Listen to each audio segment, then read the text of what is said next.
So everyone over there is hourly? I was told you need to move along. You were told that? You need to move along. Where are you moving along to? Because that's where I'll be going. Really ain't your damn business where I'm I moving. think we got about 6,000 acres here of land with the state forest. And I'm wondering, do you guys use conscripted labor to do all of the maintenance for that land? Everybody, welcome back to another video here on the Craig Hendry and Hendry channels. What we are seeing today is modern day slavery. It is unacceptable. It is despicable. And what we are witnessing is this older gentleman here.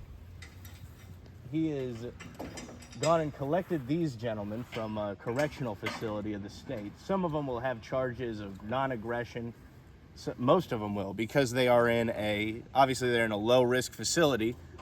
So most of them will have victimless crimes and all this.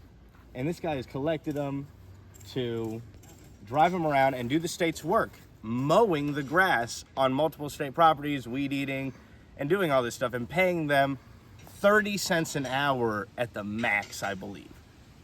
We're gonna check that. After checking multiple state websites, I was able to find that Indiana pays its prisoners a minimum of 12 cents an hour and a maximum of 25 cents an So hour. we're just gonna ask, sir, how does it feel to, what? No comment. No comment? You don't have any comment on paying these gentlemen 30 cents an hour to do manual labor? It doesn't feel in any way wrong to you? Of course it feels wrong to them, and that's why you're about to see them react the way they do. But I want to make it extremely clear to everybody that my position is not that all of the state's prisoners are great people who have been wronged by the government. However, it is my position that government in itself is a criminal enterprise, and one function of this criminal enterprise is forcefully seizing human beings and forcing them to work for 25 cents an hour for doing one of the following acts. One of the acts that could land you in prison in Indiana is selling items that the state disapproves of to consenting adults, like mushrooms or cannabis, or driving a vehicle without state permission more than 2 times.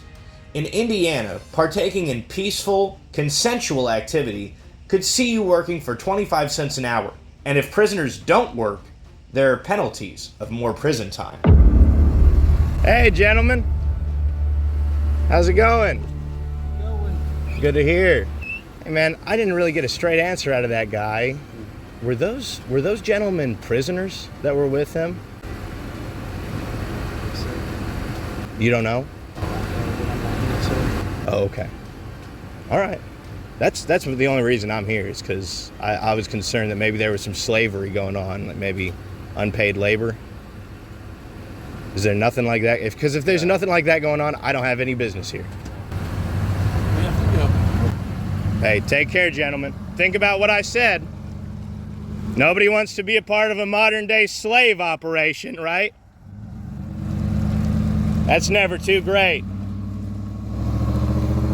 When the slave driver realized he was not going to get away with his activities unseen, he drove to his government agency's nearest office. As a result of overwhelming shame, they locked the office to the public during business hours, just so they wouldn't have to answer for their actions. So they lock it up? You kidding me? They locked it up. When I realize they aren't going to answer the door, I call the phone.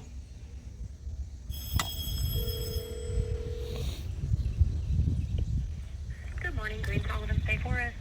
Yeah, hi, I was wondering, are you guys open today? We are, yes. Yeah, why are your doors locked?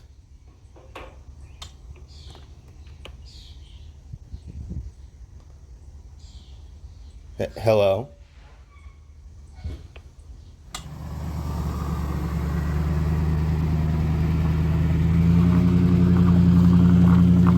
This is what we see from people that are involved in modern day slave operations. Of course, the prisoners aren't allowed to speak when they're in prison, and I'm not allowed to speak to them. There's actually a law against it. So that's why I only talked to the gentleman there who's the slave driver. But we just wanted to bring this to your attention, everybody. This is something that's very important, and we've seen these people before. We've got some more footage that we're going to include. When we go to the office to ask these people about it, they close the office down, and they keep it closed. We don't know if it's still closed. We might run back and check there before we head home today, and we'll get that footage. But everybody, so we saw the first part of the video, and really none of the public servants wanted to answer any of my questions, and they locked the door and avoided working during their work hours. So what we've done is, it's Monday. We are back on a Monday. It's early in the morning, and they haven't even opened yet. We're just sitting waiting for them to open, because every time we show up, they close the doors. So this time we're going to wait for them to open. We're going to show up as soon as they open. We're going to ask them if the public was paying for them to do nothing during the hours that they were doing nothing. And then we're also going to ask them the questions that we wanted to ask them at first about how they feel conscripting prisoners to work, prisoners that are perpetrators of victimless crimes, and why they're forcing them to work for 25 cents an hour to 12 cents an hour. It's not right. So with that being said, guys, we'll see you inside the office.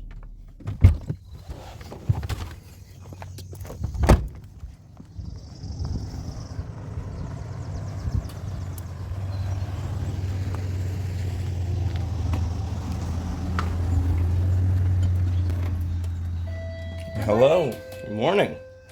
How we doing? Good. What can I help you with? Well, I was wanting to ask a couple questions about the place. I'd be happy to give you the phone number for our communications director. Okay. I've given it to you a couple times now. Yeah. Have you tried to reach out to them at all?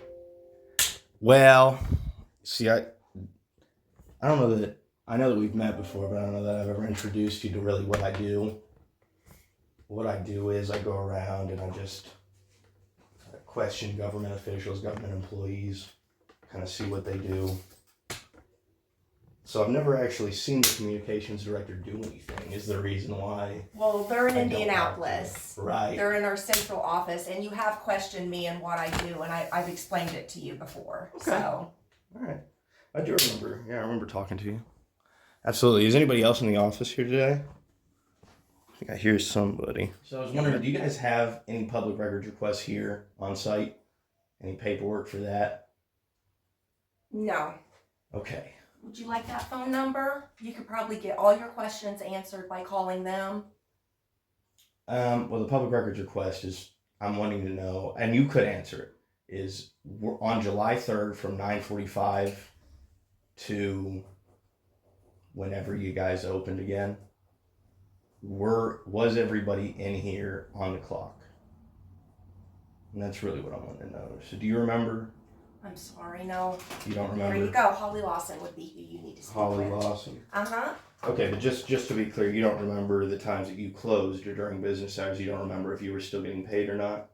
No, I'm sorry. I've been on vacation. I just got back from being on vacation. Okay. Did you have a good time? Sure. Good. Okay. And then I guess the only other question I have is that a common practice, closing the office down from... Well, we work at a very limited staff here, so sometimes, yes, it is necessary that we need to close the staff or close the office if we've got some duties to attend to. And so you have other duties other than this to attend to?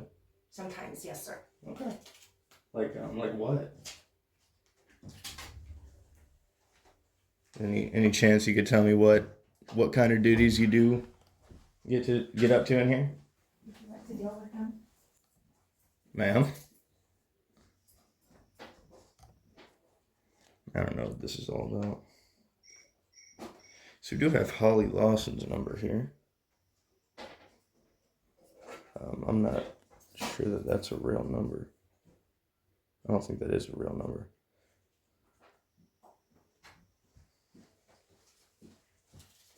Hey, this phone number has 10 digits.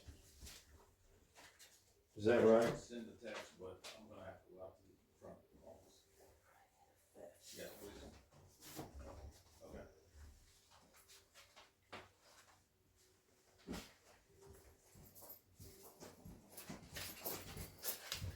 How we doing? Good, yourself? Good.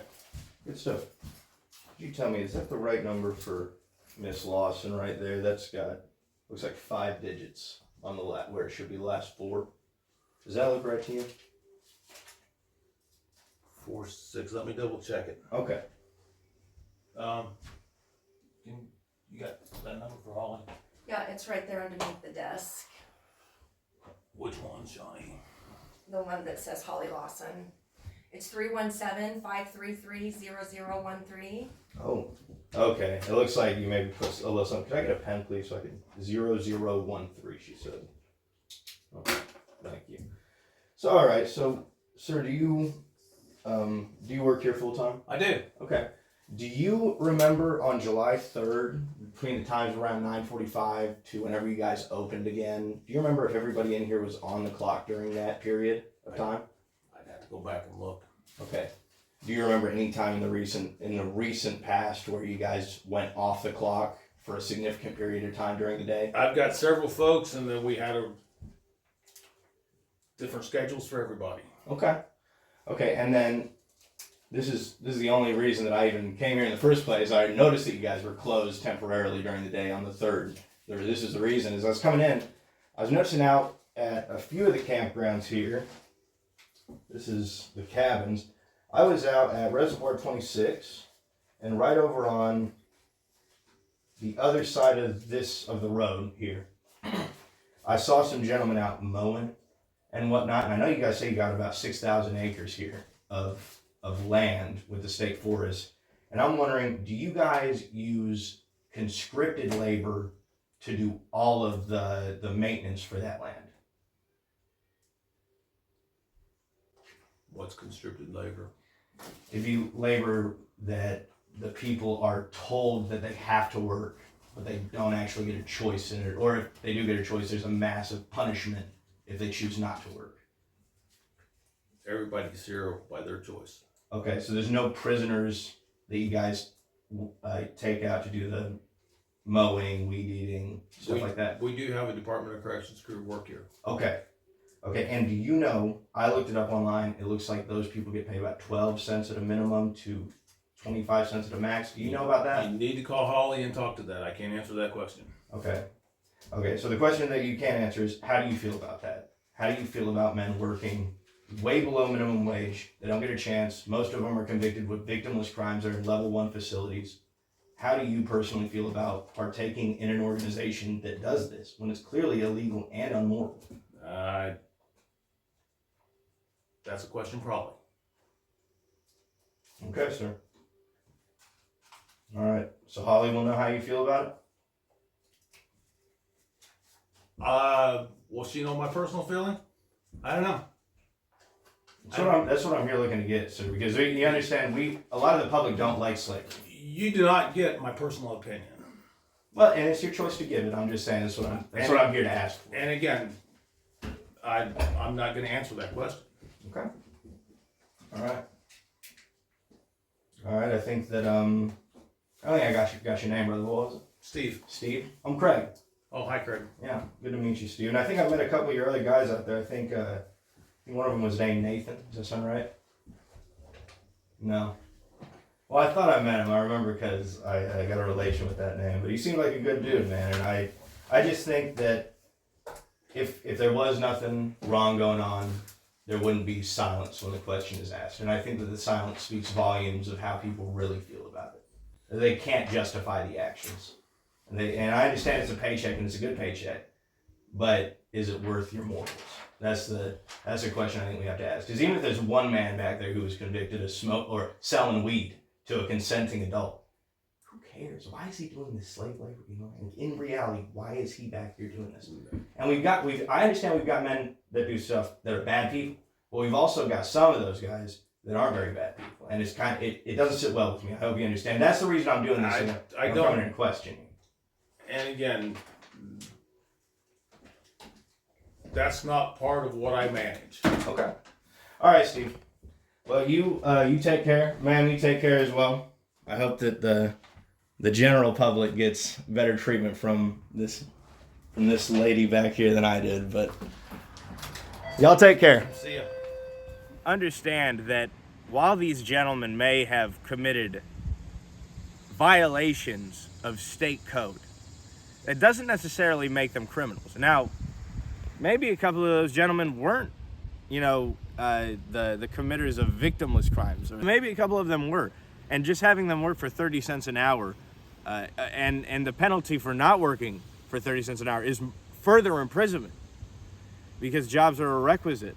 This is unacceptable. All right, everybody, so there you have it. We have gotten a few non-answers from the public employees here, and so it's pretty evident why they didn't want us in there in the first place, because they weren't going to give us an answer in the first place.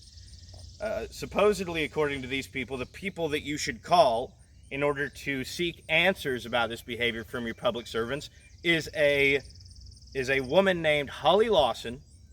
She must be a high-ranking public official if she's in Indianapolis and she's working for the DNR, and this is who you contact. She oversees this whole DNR operation. Her number is 317-533-0013, according to the people in there. I'll double check and make sure that that's right for you. But everybody, we finally asked the question. Totally nonsensical answer. My position has stayed the same. This is unacceptable, people. Call your senator, call your congressman, watch them do absolutely nothing. This is the reason we abolish government. We need to abolish government. Rules for thee, but not for me. Slavery is illegal for everybody except for the government, right? And slavery shouldn't be used at all.